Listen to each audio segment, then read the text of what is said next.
శ్రీ సాయి సచ్చరిత 38వ అధ్యాయం. శ్రీ గణేశాయ నమ, శ్రీ సరస్వత్యై నమ, శ్రీ గురుభ్యో నమ, శ్రీ కులదేవతాయై నమ, శ్రీ సీతారామచంద్రాభ్యాం నమ, శ్రీ సద్గురు సాయినాథాయ నమ.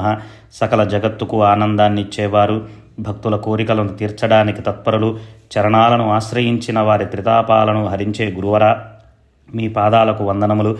శరణుజొచ్చిన వారిని రక్షించే పరమ ఉదార శరణాగత భక్తోద్ధార, మీరు లోకాన్ని ఉద్ధరించడానికి అవతరించారు. జయ జయ ద్వైత దళన, జయ జయ భక్త మనమోహన, జయ జయ భవాపహరణ, జయ కరుణా ఘన గురుదేవ.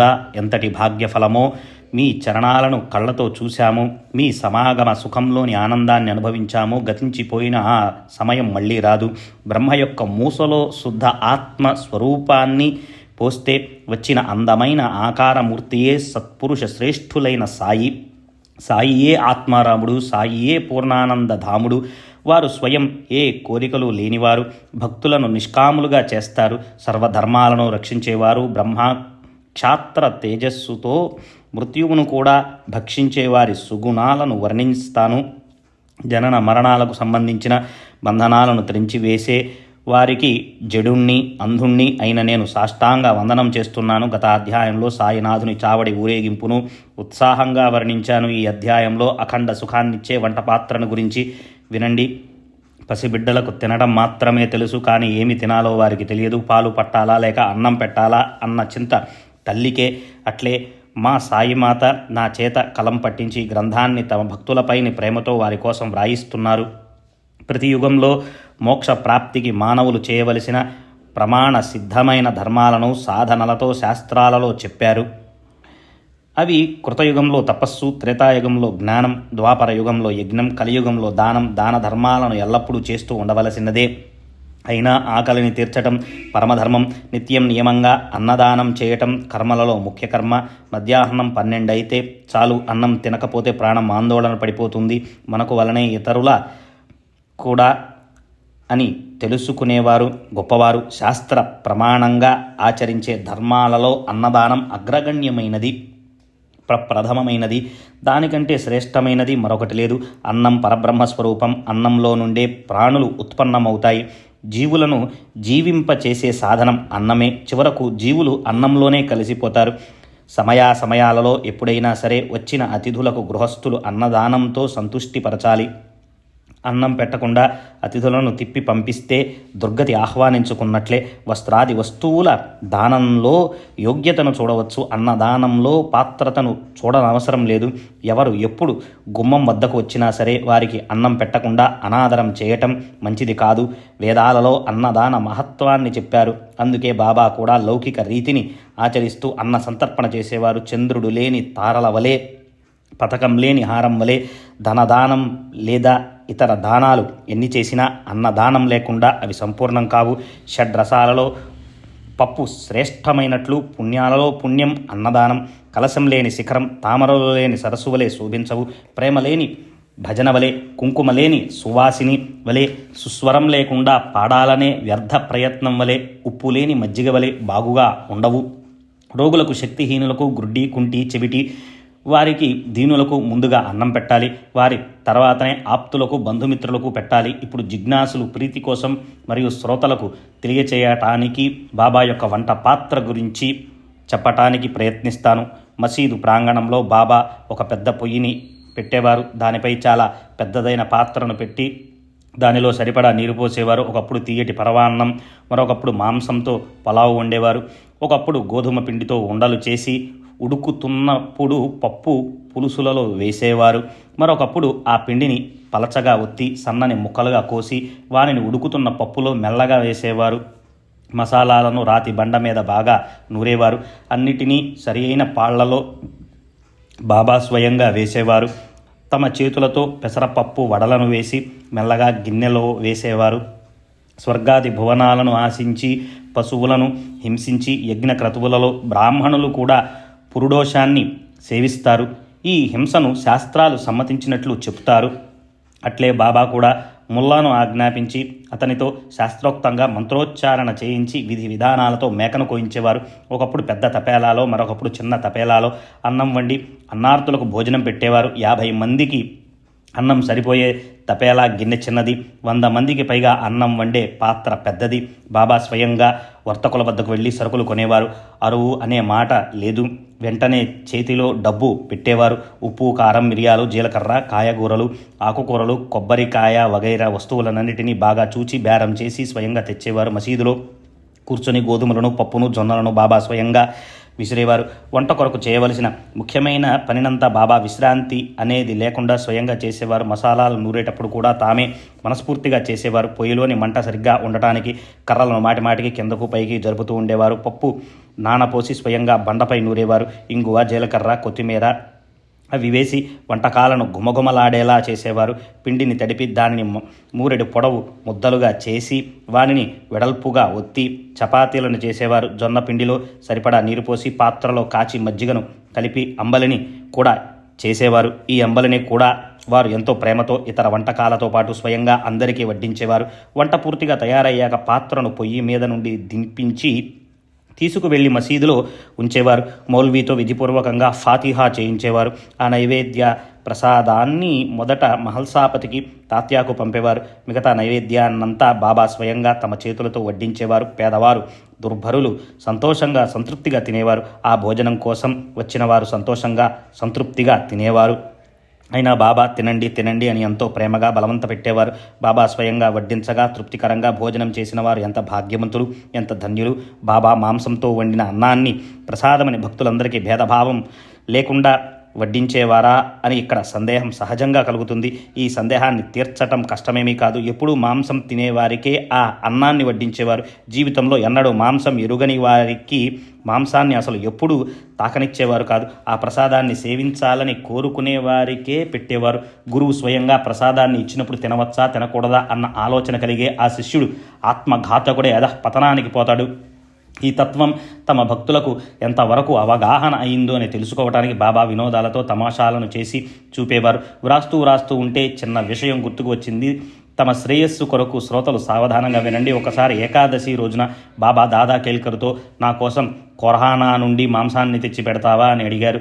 దాని కొరకు సాయిబాబా రూపాయలను తీసి లెక్కపెట్టి దాదాకు ఇచ్చి వెళ్ళు, నువ్వే స్వయంగా వెళ్ళి తేవాలి అని ఆజ్ఞాపించారు. అతని పేరు గణేష్ దామోదర్. ఇంటి పేరు కేల్కర్. వయసులో పెద్దవాడని అందరూ అతనిని దాదా అని పిలిచేవారు. ఇతడు హరి వినాయక సాఠేకు మామ. ఇతనికి సాయి పాదాలయందు చాలా ప్రేమ. బ్రహ్మకర్మలయందు గౌరవం ఉన్న బ్రాహ్మణుడు. ఆచారాలను శ్రద్ధగా పాటించేవాడు. గురుసేవను అహర్నిశలు చేసినా తృప్తి చెందనట్టివాడు. ఇటువంటి వానికి విచిత్రంగా ఇలాంటి ఆజ్ఞ.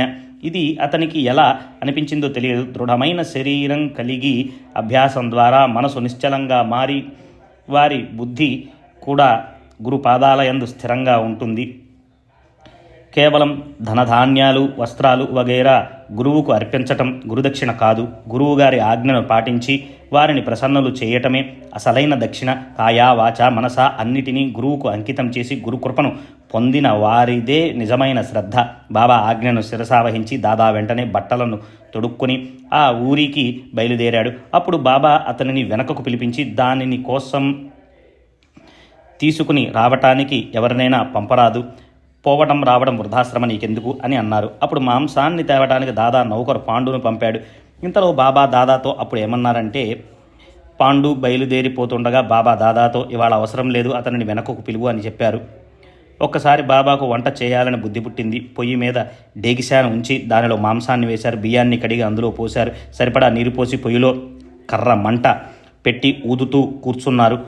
ఊరి వారంతా వారికి అంకితమైన వారే. ఎవరైనా కూర్చొని ఆనందంగా ఊదుతారు. కానీ బాబా ఆజ్ఞ లేకుండా ఎవరికీ అంత ధైర్యం లేదు.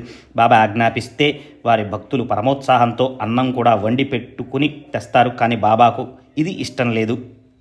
అంటే ఇది సరి అయిన మాట కాదు. స్వయం వంట చేయటం వారి సంకల్పమైనప్పుడు వారు అన్నదానానికి ఇతరులను ఎందుకు కష్టపెడతారు? తమ పొట్ట నింపుకోవడానికి వారు స్వయం ఇంటింటికి తిరిగి భిక్ష చేసి రొట్టె ముక్కలను అడుక్కునేవారు. కానీ అన్నదానం చేయటానికి స్వయం శ్రమపడితేనే తృప్తి. అందువలన వారు ఎవరిపైన ఆధారపడేవారు కాదు.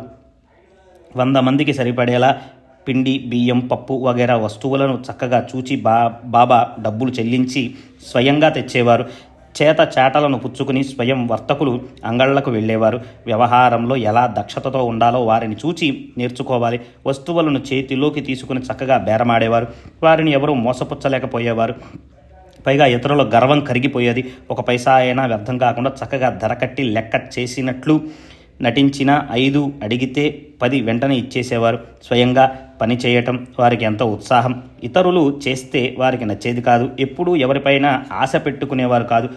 వారి వల్ల ఎవరికి ఏ కష్టము ఉండేది కాదు. ఎల్లప్పుడూ ఈ స్వభావంతోనే ఉండేవారు. అందువలననే వంట చేయటంలో ఎవరికి సహాయాన్ని అపేక్షించేవారు కాదు.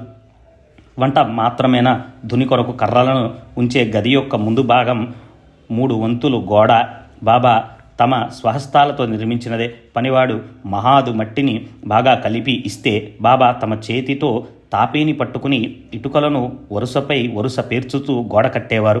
వారు చేయని పని ఏముంది, మసీదును స్వయంగా అలికేవారు. చేత్తో తమ కఫనీని లంగోటీకి కట్టుకునేవారు. ఎవరిపైన ఆశ పెట్టుకునేవారు కాదు. తపేలా గిన్నెలో నుండి ఆవిరి భయంకరంగా పైకి పొంగుతూ ఉంటే బాబా చేతి మీద చొక్కాను పైకి జరుపుకుని చక్కగా క్రింద పైన కలిపేవారు. తపేలాలో కుతకుతలాడుతున్న ఉడుకుతున్న సమయాన కలపవలసినప్పుడు బాబా అమోఘమైన లీలలను కనబరిచేవారు. రక్త మాంసాల వారి చేతిని కుతకుత ఉడుకుతున్న తపేలాలో ఉంచినా వారి ముఖంలో భయం కానీ లేక వారి చేతిపై కాలిన గుర్తు కానీ కనిపించేవి కావు. భక్తుల శిరస్సుపై పడగానే త్రితాపాలు తొలగించే వారి హస్తాన్ని అగ్ని ఎలా బాధ పెట్టగలదు? అగ్నికి వారి మహిమ తెలియదా? బాబా నానపోసిన పప్పును రాతి బండపై పోసుకుని చక్కగా ఏరి స్వయంగా సన్నికల్లుతో నూరి తమ చేత్తో పెసర వడలను చేసేవారు. తర్వాత వానిని మెల్లగా పాత్రలో వేసి అడుగు మాడకుండా కలిపేవారు. తయారయ్యాక పాత్రను కిందకు దించి ప్రసాదాన్ని అందరికీ పంచేవారు.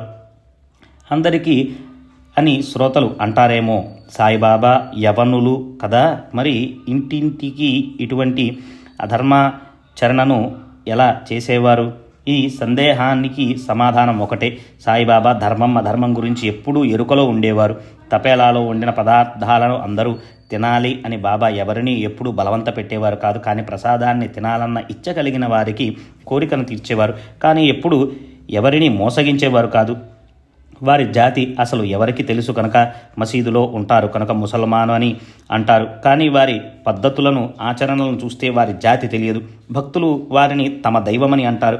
వారి పాదధూళిలో పొర్లుతారు. ఇటువంటి వారి జాతిని గూర్చి ఆలోచించే వారి పరమార్థ ప్రాప్తి వ్యర్థం. ఇహలోక పరలోక విషయాల యందు విరక్తిని వివేక వైరాగ్యాల సంపత్తిని కలిగినట్టి వారి జాతిని చూచే వారి పరమార్థం వ్యర్థం. ధర్మాధర్మాలకు అతీతమైన శుద్ధ ఆనంద స్థితిలో ఉన్నట్టి వారి జాతిని చూచేవారి పరమార్థ ప్రాప్తి వ్యర్థం. ఇటువంటి సాయిబాబా చరిత్రను నా ఆనందానికి గానం చేస్తున్నాను. శ్రవణం చేయాలన్న కోరిక ఎవరికైనా ఉంటే అది నెరవేరుతుంది. ఇక వెనుక ఉండిపోయిన కథానుసంధానాన్ని తిరిగి చూడండి. బాబా దాదాతో ఏమన్నారో వినండి. ఖరా పులావ్ చేశాను, ఎలా ఉందో చూస్తావా అని అడిగారు. దాదా లాంఛనంగా ఆహా చాలా బాగుంది అని అన్నాడు. దాదా పూర్వకాలపు భక్తశ్రేష్ఠుడు, స్నాన సంధ్యాదుల యందు నియమ నిష్టలు కలవాడు, మంచి చెడులను ఎరిగినవాడు. అతనికి బాబా మాట నచ్చలేదు. అప్పుడు బాబా ఎన్నడూ కళ్ళతో చూడలేదు, జిహ్వతో రుచి చూడలేదు.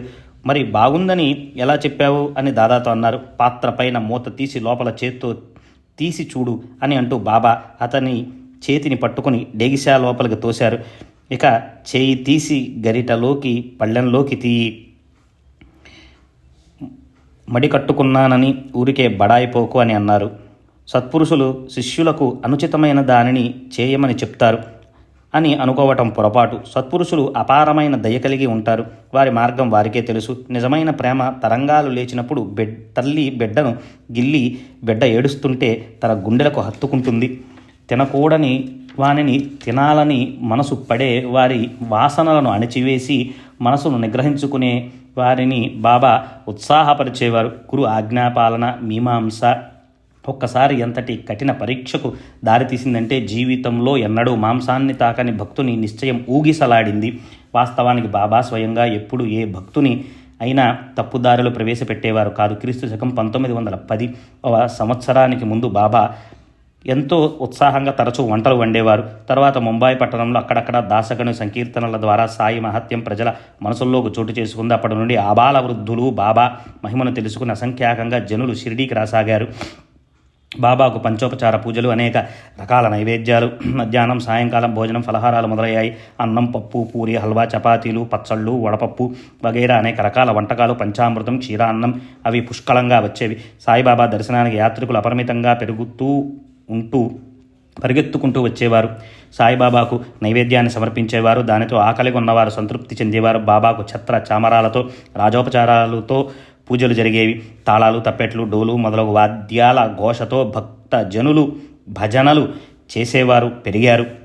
బాబా మహిమ అంతటా వ్యాపించింది. భక్తులు బాబాను స్తోత్రాలతో స్తుతించేవారు. యాత్రికులకు షిరిడి పరమ పవిత్రమైన పుణ్యక్షేత్రమైంది. అందువలన బాబా వంట చేయటం ఆగిపోయింది. నైవేద్యాలు చాలా ఎక్కువగా వచ్చేవి. ఫకీరులు, భిక్షగాళ్ళు తిన్నా ఇంకా చాలా అన్నం మిగిలిపోయేది. ఇప్పుడు శ్రోతలకు ఆనందాన్ని కలిగించే మరొక కథను చెప్తాను. ఆరాధ్య దైవాన్ని అనాదరం చేస్తే బాబా సహించేవారు కాదు. ఏవేవో అనుమానాలతో ఒకరు బాబాను బ్రాహ్మణుడని అంటే మరొకరు ముసల్మాన్ అని అంటారు. కానీ వారు ఏ జాతికి చెందినవారు కాదు. వారికి జాతి, కులం, మతం అనేటువంటివి ఎక్కడా కూడా లేవు. వారు ఎక్కడివారో, ఏ జాతిలో ఎప్పుడు జన్మించారో, వారి తల్లి తండ్రి ఎవరో అన్న విషయాలు ఎవరికి తెలియనప్పుడు వారు బ్రాహ్మణులా, ముసల్మానులా? వారు ముసల్మాను అయితే మసీదులో అగ్ని దేవతను ఎందుకు ఆరాధిస్తారు? అక్కడ తులసి బృందావనం ఉంటుందా? ఘంటానాదాన్ని సహిస్తారా? మసీదులో శంఖారావం, తాళాల, తప్పెట్లు, చప్పట్లు, మృదంగం మొదలగు వాద్యాలతో కథా సంకీర్తనాదులు, హరినామ గర్జనలను చేయనిచ్చేవారా? ముసల్మాన్ అయితే తాము స్వయం మసీదులో కూర్చొని చందన చర్చనాదులను చేయనిస్తారా? అక్కడ సహపంక్తిలో కూర్చొని భోజనం చేస్తారా? ముసల్మాను అయితే మరి వారి చెవులు కుట్టి ఉండేవా? తమ సొంత డబ్బు ఖర్చు పెట్టి దేవాలయాల జీర్ణోద్ధరణను చేయిస్తారా? స్నానం తర్వాత పీతాంబర వస్త్రాన్ని ధరిస్తారా? ఎవరైనా సరే ఆరాధించే దైవాన్ని అనాదరం చేస్తే బాబా క్షణమైనా సహించేవారు కాదు. ఈ విషయంలో ఒక ఉపదేశ కథ వ్రాస్తూ ఉంటే గుర్తుకు వచ్చింది. అతి వినయంగా మనవి చేస్తాను. ఏకాగ్ర మనసుతో వినండి. ఒకసారి బాబా లేండి నుండి తిరిగి వచ్చి మసీదులో కూర్చొని ఉండగా వారి దర్శనానికి భక్తులు వచ్చారు. వారిలో బాబాను అత్యంత ప్రియుడైన భక్తుడు నానా చందోర్కర్ బీనీవాలాలో ఎంతో ఆతురతగా బాబా దర్శనానికి వచ్చాడు. ఆ ఉభయులు సాయి నాథునికి నమస్కరించి వారి సుముఖంలో కూర్చున్నారు. క్షేమ సమాచారాలను ముచ్చటించుకుంటూ ఉండగా బాబా అకస్మాత్తుగా కోపం వచ్చింది. నానా, నీవు ఇది ఎలా మర్చిపోయావు? నా సాంగత్యంలో ఎన్నెన్నో రోజుల నుండి నీవు నేర్చుకున్నది ఇదేనా? నీవు నా సాంగత్యంలో ఉన్నదాని ఫలితం చివరకు ఇదేనా? నీ మతి ఎందుకు ఇలా భ్రమించింది? నాకంతా పూర్తిగా చెప్పు అని అన్నారు. ఆ మాట విని నానా అధోవదనుడయ్యాడు. బాబా కోపానికి కారణమేమిటా అని ఆలోచించసాగాడు. ఏది గుర్తుకు రాలేదు. మనసు వికలమైంది. ఎక్కడ పొరపాటు జరిగిందో తెలియలేదు. బాబా కోపానికి కారణమేమిటో తోచలేదు. ఏదో అపరాధం జరిగి ఉండకపోతే బాబా ఎవరిని బాధ పెట్టరు. అందువలన బాబా పాదాలను పట్టుకుని అనేక రకాలుగా మొరపెట్టుకున్నాడు. చివరకు దీనంగా ఎందుకు కోపం వచ్చినదో చెప్పమని ప్రార్థించాడు. అప్పుడు బాబా నానాతో, ఎన్నో ఏళ్లగా నా సాంగత్యంలో ఉంటున్నా నీ మతికి ఏమైంది అని అడిగారు. కోపరంగానికి ఎప్పుడు వచ్చావు? దారిలో ఏం జరిగింది? మధ్యలో ఎక్కడా దిగలేదా? టాంగా నేరుగానే వచ్చేసిందా? ఏదో సంభవించినట్లుంది. చిన్నదాన్నైనా పెద్దదాన్నైనా జరిగిందంతా చెప్పు. ఎక్కడ ఏం జరిగింది అని అడిగారు. ఆ మాట విని నానాకు అర్థమైంది. వెంటనే తల ఉంచుకున్నాడు. చెప్పటానికి సిగ్గుపడిపోయాడు. అయినా చెప్పాడు. బాబా వద్ద దాపరికానికి అసలు చోటు లేదు, వీలు కాదు కూడా. కనుక జరిగిందాన్నంతా చెప్పటానికి నిశ్చయించుకున్నాడు. సాయిబాబాతో అసత్యాన్ని పలుకలేము, అంటే అబద్ధం చెప్పలేమని. అసత్యంతో సాయి కృపను పొందలేము. అసత్యం అధోగతికి దారితీస్తుంది. అధోగతి అని అంటే దిగజారిపోవటం, కిందకు దిగిపోవటం అని. అసత్యం వలన చివరకు దుర్గతే. గురువును వంచటం మహాపాపం. వంచటం అంటే మోసం చేయటం. ఆ పాపానికి నిష్కృతే లేదు. నిష్కృతి అంటే వేరే దారి లేదు ఇంకా అని తలచి నానా జరిగిన వృత్తాంతాన్నంతా బాబాకు తెలియచేశాడు. మొదట నేరుగా షిరిడి వరకు టాంగా మాట్లాడాను కనుక గోదావరి తీరాన ఉన్న దత్త భగవానుని దర్శనం బీనీవాలాకు లభించలేదు. బీనీవాలా దత్తభక్తుడు. దారిలో దత్త మందిరం ఉన్నది తెలిసి దత్తదేవుని దర్శనానికి అక్కడ దిగాలని అతనికి అనిపించింది. కానీ ఇక్కడకు త్వరగా రావాలి అన్న ఉద్దేశంతో నేను ఆతురతతో ఇప్పుడు వద్దు, షిరిడి నుండి తిరిగి వచ్చేటప్పుడు దర్శనం చేసుకుందామని చెప్పాను. షిరిడి రావడం ఆలస్యమవుతుందని నేను త్వరపడి దత్త దేవుని దర్శించుకోలేదు. తర్వాత గోదావరిలో స్నానం చేస్తూ ఉంటే కాలిలో పెద్ద ముళ్ళు గుచ్చుకుని దారిలో చాలా బాధపడ్డాను. కష్టంతో దానిని లాగివేశానని చెప్పాడు. అప్పుడు బాబా, ఇలా త్వరపడటం మంచిది కాదు. దర్శనం చేసుకోకుండా దత్తదేవుని అనాదరం చేసినా నయమే. నీవు కేవలం ఒట్టి ముళ్ళు గుర్చుకుని బయటపడ్డావు. దత్త భగవానుని వంటి ఆరాధ్య దైవం దారిలో ప్రత్యక్షంగా ఉండగా ఆ దేవుణ్ణి దర్శించుకోని వాడు అభాగ్యుడు. అటువంటి వాడు నా వద్ద ఏం పొందగలడు? ఇప్పుడు వంట విషయం.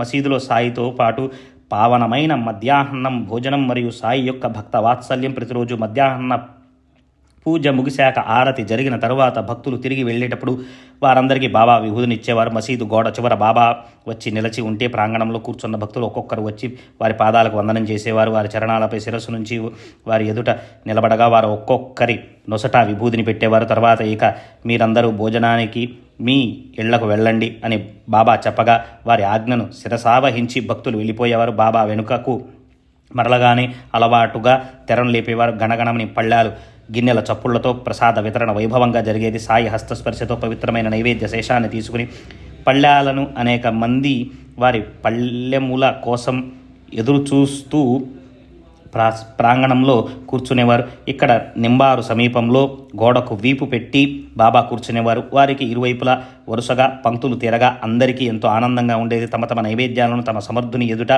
ఉంచగా వారు తమ చేత్తో దాన్నంతటినీ ఒక పళ్ళెంలోకి తీసేవారు. బాబా చేతి స్పర్శను పొందిన సీత ప్రసాద ప్రాప్తికి అత్యంత భాగ్యం ఉండాలి.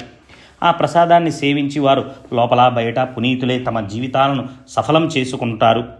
వడలు, అరిసెలు, హల్వా, పూరీలు, పేణీలు వగైరా పిండి వంటలు, అనేక రకాల కూరలు, వడపప్పు, పాయసం మొదలగు వానినంటిని బాబా ఒక్కటిగా కలిపేవారు. ఆ అన్నాన్ని బాబా ఈశ్వరార్పణం చేసేవారు. తర్వాత శ్యామ మరియు నానా నిమోంకర్ పళ్ళెముల నిండా వడ్డన చేయించేవారు. ఆ పైన బాబా ఒక్కొక్కరిని పిలిచి ప్రేమగా తమ వద్ద కూర్చుండబెట్టుకుని పరమానందంతో గొంతు వరకు తినేలా చేసేవారు. గుమగుమలాడే మంచి నెయ్యి, రొట్టెలు, అన్నం, పప్పు అన్నిటినీ బాగా కలిపి మధుర మిశ్రమాన్ని అందరికీ వడ్డించేవారు. ప్రేమమయులైన ఈ ఆశ్రమాన్ని సేవిస్తే మధురమైన బ్రహ్మానందం కలిగేది. భోజనం చేసిన వారు వ్రేళ్లను, చేతిని, నాలుకతో శుభ్రం చేసుకుని సంతృప్తిగా వెళ్ళేవారు. ఒకప్పుడు మండిగలు, బొబ్బట్లు, ఒకప్పుడు చక్కెర పాకంలో వేసిన పూరీలు, ఒకప్పుడు బాసుంది లేక రుచికరమైన రవ్వ కేసరి, బెల్లమప్పాలు, ఒకప్పుడు తెల్లని సువాసనలు గల అన్నం, పప్పు పైన గుమగుమలాడే వెన్న, కాచిన నెయ్యి, చుట్టూ కూరలు, రకరకాల వేపుడు కూరలు, అప్పడాలు, ఊరగాయలు, పచ్చళ్ళు, పెరుగు పచ్చడి, కొంచెం పుల్లటి పెరుగు, పంచామృతం ఉండేవి. అటువంటి దివ్యామృతాన్ని సేవించిన వారు ధన్యులు. సాయినాథులు భోక్త అయినప్పుడు వారు స్వయంగా ప్రసాదించిన ఆ భోజనం మాట చెప్పాలా? అక్కడ భక్తులు కంఠం వరకు భోజనం చేసి తృప్తిగా త్రేంచేవారు. ముద్ద ముద్దకు ఎంతో హాయి, తుష్టిగా పుష్టిగా ఆకలి తీరటం, ప్రేమతో నిండిన ఆ మధురమైన భోజనం పరమ పావనం. ముద్ద ముద్దకు సాయి నామాన్ని స్మరిస్తూ ఆ దివ్యాన్నాన్ని భోజనం చేస్తూ ఉంటే మరల వడ్డించిన పాత్రలు, పళ్ళాలు ఖాళీ అయ్యేవి కావు. ఎవరికి ఏ పక్వాన్నం యందు ఆసక్తి ఉందో ఆయా వంటకాలను ప్రేమగా వడ్డించేవారు. మామిడి పళ్ళ రసం ఇష్టమున్న వారికి ఆ రసాన్ని ఎంతో ప్రీతిగా ఇచ్చేవారు. ఈ భోజనాన్ని వడ్డించమని బాబా నానాసాహెబ్ నిమోంకర్ను కానీ లేదా మాధవరావు దేశపాండేకు కానీ ప్రతిరోజు ఆజ్ఞాపించేవారు. నిత్యం నియమంగా నైవేద్యాలను వడ్డించడం వారి పనివారు. ఆ పనిని పరమ ప్రేమతో శ్రమపడి చేసేవారు. మల్లె మొగ్గల వంటి మంచి సన్న బియ్యము, అన్నం పైన పప్పు, పచ్చని కందిపప్పు, ఆ పైన గరిటతో అందరికీ గుమగుమలాడేలా నెయ్యి వడ్డించేవారు. వడ్డిస్తూ ఉంటే సువాసనలు గుబాళించేవి. అలా ఆనందంగా పచ్చళ్లతో సహా వడ్డిస్తూ ఉంటే అక్కడ అపక్వమని, అరుచి అని అనిపించక యథేచ్ఛగా భోజనం చేసేవారు. ఆత్మానందం అనే సేమియా, భక్తి ప్రేమలనే వడియాలు వగైరాలను సేవించటానికి తప్ప శాంతి సుఖం అనుభవించని వారు ఎవరు భోజనానికి రాగలరు?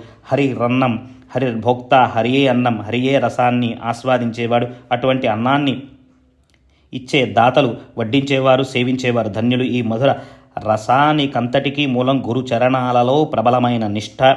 మధురమైనవి చక్కెర, బెల్లం కావు. అసలైన మాధుర్యం శ్రీహరి చరణాలలో ఉన్న శ్రద్ధ. ఇలా నిత్య మంగళంగా క్షీరాన్నం, హల్వా మిశ్రమం ఉండగా పళ్ళాల ముందు కూర్చోగానే అక్కడ నోట వద్దు అన్నమాట రాదు. నానా రకాల వంటకాలను సేవించి కడుపు నిండిపోగా చివర పెరుగు అన్నం లేకపోతే తృప్తి ఉండదు. పెరుగు లేకపోతే మజ్జిగ అయినా కోరుకుంటారు. ఒకసారి తెల్లని మజ్జిగను గురు మహారాజు స్వహస్తాలతో గ్లాసులలో నింపి త్రాగమని ప్రేమతో నాకు ఇవ్వగా నేను ఆ గ్లాసును పెదవుల వద్ద పెట్టుకున్నాను. స్వచ్ఛమైన తెల్లని మజ్జిగను కళ్ళతో చూడగానే సుఖం, సంతృప్తి కలిగాయి. నోటికి అందాక మరీ ఆనందం కలిగింది. అసలే కడుపు పక్వాన్నాలతో నిండిపోయింది. అందులోనూ ఈ మజ్జిగ ఎలా ప్రవేశించగలదని సందేహిస్తూ ఒక గుటక త్రాగగా బాగా రుచికరంగా అనిపించింది. అలా సంకోచిస్తూ నన్ను చూచి బాబా ఎంతో వాత్సల్యంగా అంతా త్రాగేసేయి అని అన్నారు. అలాంటి అవకాశం మరల రాదు అని వారు తలచినట్లుగా ఉంది. తర్వాత అదే అనుభవమైంది. ఆ పిమ్మట 2 మాసాలు గడిచేసరికి నిజంగానే బాబా తమ అవతారాన్ని చాలించి నిర్వాణాన్ని పొందారు. ఇప్పుడు మజ్జిగతో దప్పికను తీర్చుకోవాలంటే సాయి కథామృత పానం తప్ప మరో మార్గం లేదు. మనకు ఇక ఇదే ఆధారం. హేమాడ్ సాయి నాదునకు శరణుజొచ్చి సాయి స్మరణకు తెచ్చిన తర్వాతి కథను మనవి చేస్తాడు. శ్రోతలు శ్రద్ధ వహించాలి. స్వస్తి శ్రీ సంత సజ్జన ప్రేరితము భక్త హేమడ్ పంత్ విరచితము అయిన శ్రీ సాయి సమర్థ సచ్చరితంలో వంటపాత్ర వర్ణనమను 38వ అధ్యాయం సంపూర్ణం. శ్రీ సద్గురు సాయి నాథార్పణమస్తు. శుభం భవతు.